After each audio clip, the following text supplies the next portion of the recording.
No, a term used to give a negative response, expressing disagreement or contradiction. We don't get to say this too often in Magic. The majority of the time, someone across the table is simply informing you about what they're doing, and your job is to plan what you will do in light of this new information.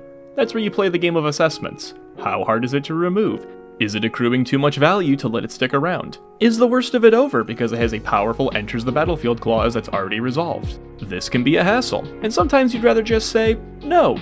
No, you don't get to draw 1,000 cards with Rhystic Study. No, you don't get to make 1,000,000 treasures with Smothering Tithe. And no, you don't get to win the game with Craterhoof Behemoth. Magic's no comes in the form of counterspells.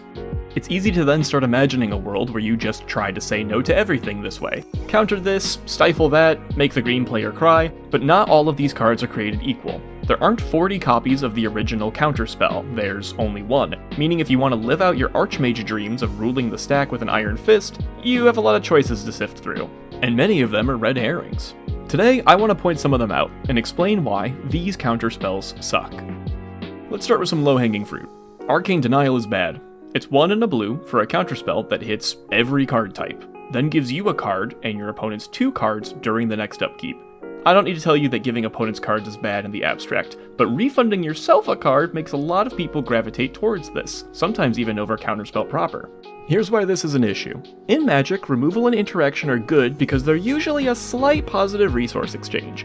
I give up a card and 2 mana to get rid of my opponent's card that he sunk 7 mana into. I'm profiting 5 mana here, in a way, but even if we were both to draw a single card off of this, the interaction would still be somewhat even. 5 mana is the only difference between us.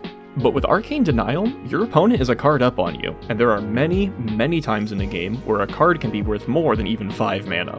And that's assuming that the thing you're countering is a whole 7 mana. As power creep makes cards better over time, mana costs get smaller, and the smaller the mana cost of the threat, the worse and worse this resource exchange is for you. Interactions like this aren't sustainable if you want to come out on top. Also, the games these trades lose for you are pretty hard to evaluate. The hand is a hidden zone, so knowing that you're drawing someone into a key piece or an even worse threat usually isn't possible. You'll remember the big monster that you countered, but fail to see how the card advantage you gave someone led to you falling behind in a way you didn't have to if you chose to play a different counterspell. But not all bad counterspells present themselves like this, where you can read them and assess their issues from the text box. Some you have to play out to realize they suck. Strix Serenade got a lot of attention during its announcement, and parallels were immediately drawn to Swan Song, which is a great counterspell.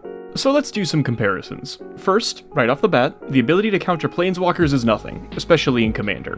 They're played in very low frequencies, and, if someone is playing them, they can be answered without removal so long as you have creatures which can get in to attack.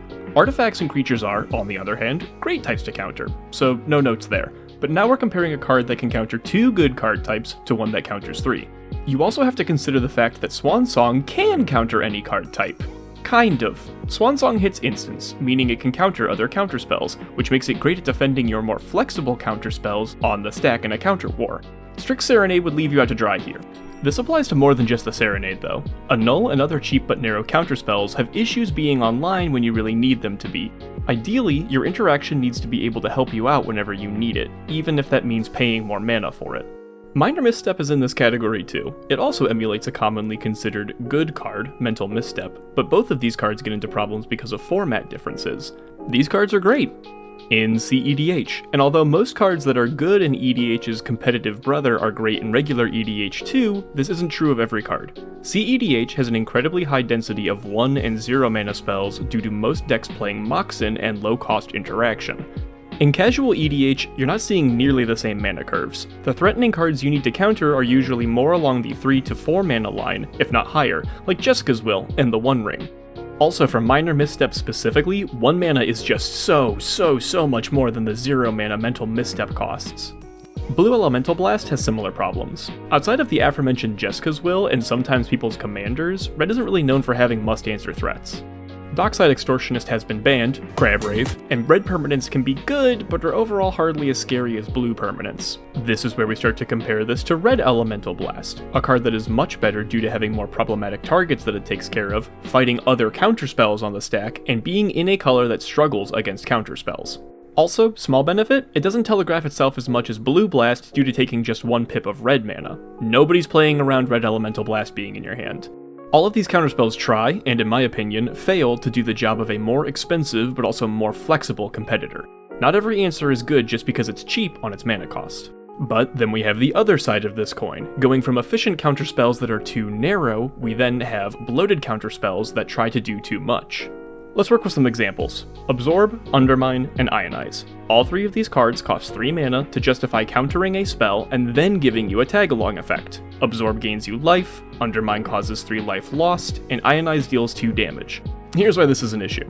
The more mana you have to hold up to use a counterspell, the more likely you are to have to skip on keyboard development during your previous turn to hold it up, and the greater the risk to your mana efficiency if nothing threatening presents itself on other people's turns.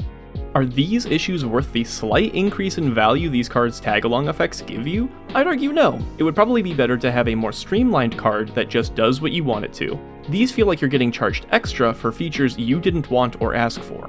We can get even further into this idea with Access Denied and his brothers Spell Swindle and Overwhelming Intellect. These are 5, 5, and 6 mana respectively, and when they counter a spell, they make Thopters, Treasures, and draw you cards respectively equal to the countered spell's mana value. These are so committal and so much more of a blowout that they function less like conventional counterspells and more like traps for big cards. But you have to hold open what is probably most of your lands, which telegraphs you have a big explosive play coming, and if nothing appetizing to counter shows up, you've wasted all that mana. The added effects look appetizing on their own, in a vacuum, it's just that the mana costs of these cards hold them back significantly. Okay, so we want cheap yet flexible counterspells that don't do a ton of things we didn't ask for to justify a larger mana cost, but we also want them to be online often. This is where mana leaks come in. A mana leak, in my mind, is anything that says counter a spell unless its controller pays X. So, an issue these all share is a weakness to mana. In a 1v1 format, this is fine. The aggressive pressuring of life totals means you can't just take turns off to develop your mana early on for free. In Commander, however, it's a staple of the format to develop your ramp on early turns since life totals are so much higher, and there are so many more players. By the time you can start to afford to hold up a counterspell, it's not uncommon for opponents to have chunks of 3 or 4 mana left over incidentally that they can use to pay for the leak. And this is for the mana leaks that hit everything. A significant number of these are only 1 mana. Okay, sweet, that's efficient, but require you to counter a limited number of card types. And now we're immediately back to the narrow counterspells issue. Miscast, for instance, fails to counter any card whose controller has an additional 3 mana open, and even if they are mostly tapped out, only stops instants and sorceries. Sure, okay, these cards can be sweet when the stars align, but in an eternal format like Commander, we can afford to play cards that are sweet all of the time. Although admittedly hitting someone with a mana tithe and mono white does make you feel a bit like a 500 IQ genius. Okay, fair enough.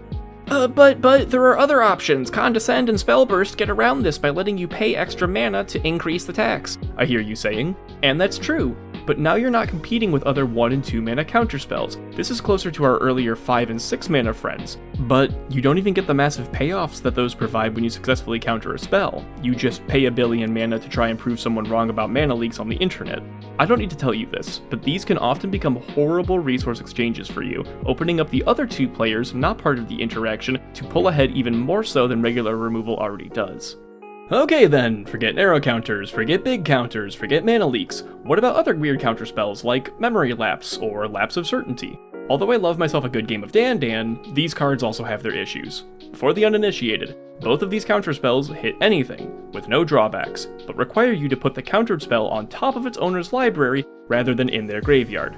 While it is true that some cards fall completely anemic when they're mistimed, like other counterspells, it's more often the case that any card an opponent really wanted to cast is probably still going to be good on following turns. Worse than that, card advantage gets better and better every year. It's currently easier than ever to dig a little deeper into your library and attempt to re-resolve a spell on the same turn that someone memory lapses it. Lapse of Certainty is novel, since it's white instead of blue, but even that can't save it from mediocrity except for with the truly desperate. Okay then, this sucks. Counterspells are awful, my dreams are ruined, and I'm burning all my blue cards in a big pile labeled Mark Rosewater can eat me. Except I'm a big liar! You've been had! Earlier I said that these counterspells suck, and that's unfair. It would be more accurate to say, these counterspells generically suck. You shouldn't treat them like staple cards of the format and throw them into any deck. But in the right shell, they can work great. So let's forget the doom and gloom. This video still got some runtime, baby. Let's talk about how to make these counterspells good. Alright, from the top. Arcane Denial! I was just kidding! You make a forced draw deck teem with value. Shove more cards into your friends' mouths than they can handle, burn them over and over again for their trouble with Nekusar the Mindrazor, and watch them drown in a sea of good cards that they can't hope to cast all of. Resources, shmesources. They can have all the cards they want with a life total of a healthy 5 and sinking quickly. What's next? Oh right, narrow but cheap counterspells. I never hated you guys. Who cares if you only hit good cards once in a blue moon? Play Nimrus, Una's Trickster, or any other commander that pays you off with card draw, or maybe even tokens, for playing things on opponents' turns. Heck, even instants and sorceries in general. Now you don't care how much value these exchanges get you. You're cantripping. Counter, counter, counter. Attack people's mana rocks, attack their 1-drops. Hit the chips that they brought to eat for lunch. Who cares? You'll churn faster and faster through your library, or make a sea of blockers to ruinate the board with.